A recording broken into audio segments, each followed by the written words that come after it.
নমস্কার, শ্রমিক কথা আপনার সকলকে স্বাগত জানাই। আজকে আমরা যে বিষয়ে নিয়ে আলোচনা করবো সেটা হচ্ছে central government minimum wages. Central government minimum ওয়েজেসটা দিল্লি সরকার নির্ধারণ করে। এই ক্ষেত্রে সেন্ট্রাল গভর্নমেন্টের অর্গানাইজেশন যদি আপনি কোনো জায়গায় কাজ করছেন, সেই ক্ষেত্রে সেই মিনিমাম ওয়েজেস যেটা সেন্ট্রাল গভর্নমেন্ট নির্ধারণ করবে, সেই ওয়েজেসটা আপনি আপনার মান্থলি মানে মাসিক বেতন অনুযায়ী আপনি পেয়ে থাকবেন পিএফএসআই কাটার পর। কোনো ক্ষেত্রে পিএফএসআই এর মধ্যে আপনার ইএসআইটা কাটা হয় না, পিএফটা কাটা হয়।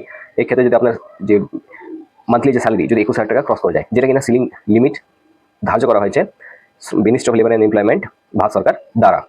তো আমরা আজকে যে আলোচনা করব সেটা হচ্ছে অক্টোবর মাস 2024 সালে 1/10/2024 তারিখে যে মিনিমাম ওয়েজেসটা সেন্ট্রাল গভর্নমেন্টের পাস করা হয়, সেক্ষেত্রে যে এটা রিভাইজ করা হয়, এর মধ্যে কারা এই ক্যাটাগরি এ জনে থাকেন, বি জনে থাকেন, সি জনে থাকেন, কারা আনস্কিলের স্যালারি পাবেন, কারা সেমি স্কিল পাবেন, কারা স্কিল পাবেন, কারা হাইলি স্কিল পাবেন, এটার যে ভাগটা আছে সেই ভাগটার যে পিডিএফ ফাইলটা আমি পেয়েছি, সেই পিডিএফ ফাইলটাকে আমি পড়ে আপনার সামনে তুলে ধরবো আর সেটা আপনাকে পুরোটা বলবো। তো চলুন বেশি দেরি করে ভিডিওটা শুরু করা যাক। আর যদি চ্যানেল আপনি নতুন এসেছেন তো চ্যানেলটা প্লিজ সাবস্ক্রাইব করে নিন। এরকম আরও অনেক ইনফরমেটিভ ভিডিও আমি আগামী দিনে আপলোড করে থাকবো। দেখুন, সবচেয়ে প্রথমে যেটা আমি কথাটা বলবো সেটা হচ্ছে ministry of labour and employment, government of India, শ্রম আইন বিভাগ, গভর্নমেন্ট অফ ইন্ডিয়া, ভারত সরকার দ্বারা এটা chief labour commission, new Delhi, 25 তারিখ 9 মাস 2024 তারিখে এই নোটিফিকেশনটা বের করেছে। এর মধ্যে কি রাখা হয়েছে, কি অর্ডার বের করা হয়েছে? অর্ডারের মধ্যে দেওয়া রয়েছে in exercise of the powers conferred by the central government. Central government যে পাওয়ারের ব্যবহার করে, যেটা একটা নোটিফিকেশন বের করেছিল 19 জানুয়ারি 2017 সালে, সেটার মধ্যে দিয়ে Ministry of Labour Employment under sign Ministry of Labour Employment sign করেছে। সেখানে কিনা ভ্যারিয়েবল ডিএনএস অ্যালাউন্স, মানে দৈনন্দিন জীবনে যে অন্যান্য মহঙ্গাই ভাত্তা আছে, অন্যান্য নিজেদের যে দামপত্রগুলো হঠাৎ করে বেড়ে যায়, সেক্ষেত্রে ওয়ার্কাররা নিজেদের জীবনযাপনে একটু প্রবলেম দেখা দেয়, সেক্ষেত্রে এটা একটা আলাদা করে অন্যান্য যে মহার্ঘ ভাতা আছে সেটা দেওয়া হয়। সেই ক্ষেত্রে এগ্রিকালচার, যারা এগ্রিকালচার সেক্টরে এমপ্লয়েড আছে, তাদের 1 তারিখ 10 মাস 2024 থেকে basic of average consume price index, মানে ওই যেটা স্বাভাবিকভাবে যে হঠাৎ করে দেখবেন কোনো জিনিসের দামপত্র বেড়ে যায়, সেক্ষেত্রে সেটাতে ইন্ডাস্ট্রিয়াল ওয়ার্কাররা 402.09 ফ্রম 399, 402.09 ফ্রম 399.70। দেখুন 30 টাকা 70 পয়সা থেকে 402.09 হলো 30 তারিখ 2024 base 2016 and there by resulting in increase of 2.40%, 2.40% increment করা হয়েছে পয়েন্টের DNS allowance as earned payable on 1 তারিখ 10 মাস 2024 তারিখ থেকে প্রত্যেক দিন যে অ্যালাউন্সটা পাবে ওয়ার্কাররা, সেক্ষেত্রে আপনি দেখতে পারেন এটা আনস্কিল্ডের ক্ষেত্রে কি দেওয়া রয়েছে ক্যাটেগরি, এখানে ক্যাটেগরি ফোরকে দেওয়া আছে, এখানে rates of VDA per day, মানে variable DNS allowance per day যেটা দেওয়া হবে সেটা। আনস্কিল ওয়ার্কার যদি এই জন্য এটাতে কাজ করে থাকেন তাহলে 160 টাকা, আবার বি জনের কাজ 154 টাকা, আবার সি জনের এটাতে কাজ করে থাকলে 152 টাকা। এরপর দেখুন সেমি স্কিল্ডের ক্ষেত্রে 182 টাকা, বা আনস্কিল সুপারভাইজারের ক্ষেত্রে 182 টাকা, আবার বি জনের ক্ষেত্রে 167 টাকা, আবার সি জনের ক্ষেত্রে 155 টাকা। স্কিল্ড বা ক্লারিক্যালের ক্ষেত্রে 198 টাকা পার ডে, আবার বি জনের ক্ষেত্রে 182 টাকা, আবার সি জনের ক্ষেত্রে 167 টাকা। হাইলি স্কিল্ডের ক্ষেত্রে 218 টাকা, বি জনের ক্ষেত্রে 204 টাকা, বা সি জনের ক্ষেত্রে 182 টাকা দেওয়া হবে। এরপর Therefore, the minimum rates of wages, including the basic rates and variable rates allowance payable with from 1/10/2024 to employees working in agriculture shall be under। দেখুন, যদি এগ্রিকালচার সেক্টরে কেউ কাজ করে থাকেন, সেই ক্ষেত্রে তার প্রতিদিন দৈনিক মজুরি হবে, সেটা হবে এই জনের ক্ষেত্রে 500 টাকা, আনস্কিলের ক্ষেত্রে, আবার বি জনের 457 টাকা, সি জনের ক্ষেত্রে 452 টাকা। তারপর সেমি স্কিলস বা আনস্কিল সুপারভাইজারের ক্ষেত্রে 546 টাকা, আবার বি জনের ক্ষেত্রে 502 টাকা, আবার সি জনের 462 টাকা। স্কিল বা ক্লারিক্যালের ক্ষেত্রে 593 টাকা, আবার বি জনের ক্ষেত্রে 544 টাকা, আবার সি জনের ক্ষেত্রে 501 টাকা, আবার হাইলি স্কিলের ক্ষেত্রে 656 টাকা, 611 টাকা, আবার 546 টাকা। তারপর দেখতে পারেন the ভিডিএ has been rounded off, the VDA has been rounded off the next high rupee as per the decision of the minimum wages advisory board।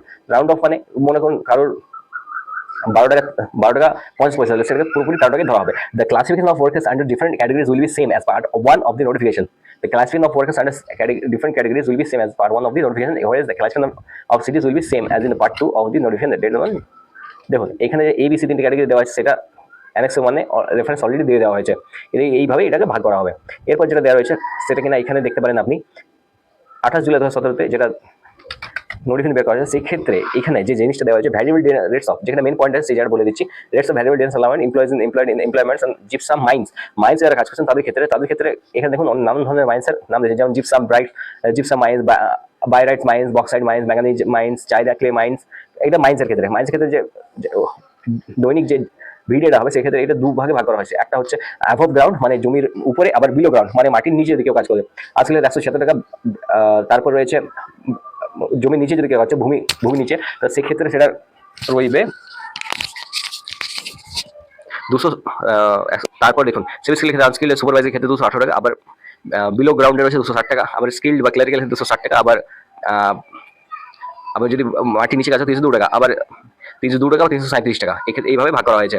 তারপর therefore the minimum rates of showing in the basic rates variable sector 24 তারিখ। দেখুন আজকের ক্ষেত্রে এখানে হবে এটা 526 টাকা, তারপর 655 টাকা, 655 টাকা, 683 টাকা, 783 টাকা, 912 টাকা, 912 টাকা, 1020 টাকা। The VDA round of the next high rupee. আচ্ছা, এটা ভিডিওটা নেক্সট হাই রুপি মানে ওভারঅল রাউন্ড ফিগার আনা হয়েছে।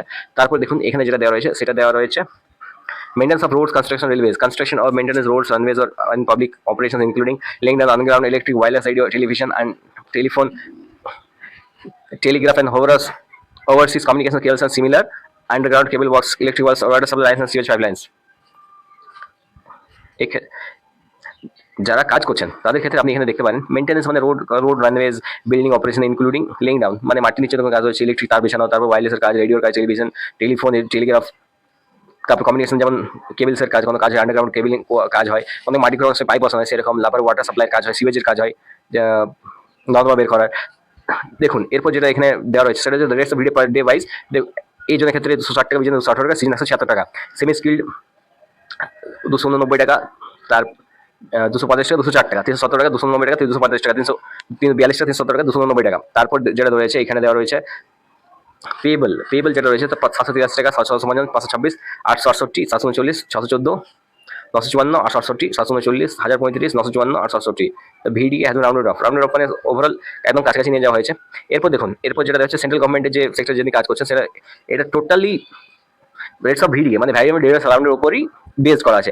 যেমন এখানে গুড সেটস মানে রেলওয়ের ক্ষেত্রে parcel of offices of railway, তারপর other good sheds, godowns, warehouses and other similar employment যদি সেটা সেন্ট্রাল গভর্নমেন্টের আন্ডারটেকিং হয় তো সেক্ষেত্রে ডকস এন্ড পোর্টস যেমন কোনো সমুদ্রের মধ্যে দিয়ে যে জিনিসপত্রগুলো এই দেশ থেকে ওই দেশে পাঠানো হয় সেক্ষেত্রে passengers and goods and cargo carried মানে বড় বড় যে জাহাজের মধ্যে বড় বড় কার্গো শিপগুলো আছে সেগুলো, এয়ারপোর্টস মধ্যে বহুত ইন্টারন্যাশনাল এন্ড ডোমেস্টিক, ইন্টারন্যাশনাল কোনো এয়ারপোর্টে যদি আপনি কাজ করছেন, আবার যদি ডোমেস্টিক এয়ারপোর্টে কাজ করছেন যেটা ইন্ডিয়ান গভর্নমেন্টেরই হতে পারে সেক্ষেত্রেও এটা সেম হবে।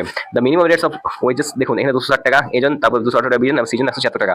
তারপর এখানে যেটা দেওয়া রয়েছে সেটা দেওয়া রয়েছে rates of wages plus VDA per day 523 টাকা যদি ডেলিকার ওয়েজ হয়, বেসিক প্লাস ডি, তারপর ভিডিও হচ্ছে 260 টাকা, 783 টাকা পার ডে। এরপর দেখুন দিয়েছে 437 টাকা প্লাস 200 টাকা, 655 টাকা, তারপর দেখুন 350 টাকা, 276 টাকা, 226 টাকা। এটাও রাউন্ডেড অফ করা হয়েছে। তারপর এখানে যেটা দেওয়া হচ্ছে সেটার ক্ষেত্রে আপনি দেখতে পারেন এখানে যেটা employment of sweeping and cleaning excluding activities prohibited under the employment of manual scavengers and construction of dry latrines provision act 1993। Sweeping মানে যারা ঝাড়ু দিচ্ছে এবং cleaning of excluding activities prohibited under, যেমন কেউ কোনো মরা মরা মানে অনেক সময় দেবেন রাস্তা চলাচল করতে অনেক কিছু অ্যাক্সিডেন্ট বসলে মারা যায়, তাদেরকে হাঁটানো স্ক্যাভেঞ্জার্স এই ক্ষেত্রে সেটা তাদের জন্য। এরপর যেটা দেওয়া রয়েছে সেটা তাদের ক্ষেত্রে তাদের যে স্যালারি হয়তো 783 টাকা, এজন বিজন 755, সিজন 526 টাকা। এটা রাউন্ড অফ করা হয়েছে লাস্ট রেট অবধি। তারপর এখানে দেওয়া রয়েছে ওয়াচ অ্যান্ড ওয়ার্ডের ক্ষেত্রে যখন আপনি দেখতে পারেন watch and ward with arms, watch and মানে ব্যাংকিং এর ক্ষেত্রে যেখানে ব্যাংকিং আমরা দেখতে পারেন ব্যাংকিং এর ক্ষেত্রে দেখুন অনেক সময় যে সিকিউরিটি গার্ড থাকে তার হাতে বন্দুক থাকে, সেক্ষেত্রে তাদের যে স্যালারিটা হবে সেটা হবে, তাদের যে ভিডিও দেওয়া হয় সেটা দেওয়া হবে রাউন্ডেড অফ করা হয়েছে। এখানটাতে আপনি দেখতে পারেন rates of wages plus VDA এদের ক্ষেত্রে পার ডে যদি এই জন্য কাজ করেন 317 টাকা, বিজনে 290 টাকা, সিজনে 235 টাকা, তো এই জন্য 954 টাকা, বিজন 868 টাকা এবং সিজন 740 টাকা পেয়ে থাকবে। এরপর যেটা দেওয়া রয়েছে সেটা হচ্ছে স্টোন মাইন্সের ক্ষেত্রে এখানে দেখতে পারেন স্টোন মাইন্স। যদি ভিডিওটা ভালো লাগে তাহলে চ্যানেলটা সাবস্ক্রাইব করে নিন, এরকম আরও অনেক ইনফরমেটিভ ভিডিও আমি নিয়ে আসবো আপনাদের জন্য। আর কমেন্ট করে আপনি কোনো প্রশ্ন থাকলে করতে পারেন। আমার হোয়াটসঅ্যাপ নাম্বারটা ডিসক্রিপশনে দেওয়া আছে, আপনি সেখান থেকে পিডিএফ ফাইলগুলো পেয়ে যাবেন। ধন্যবাদ।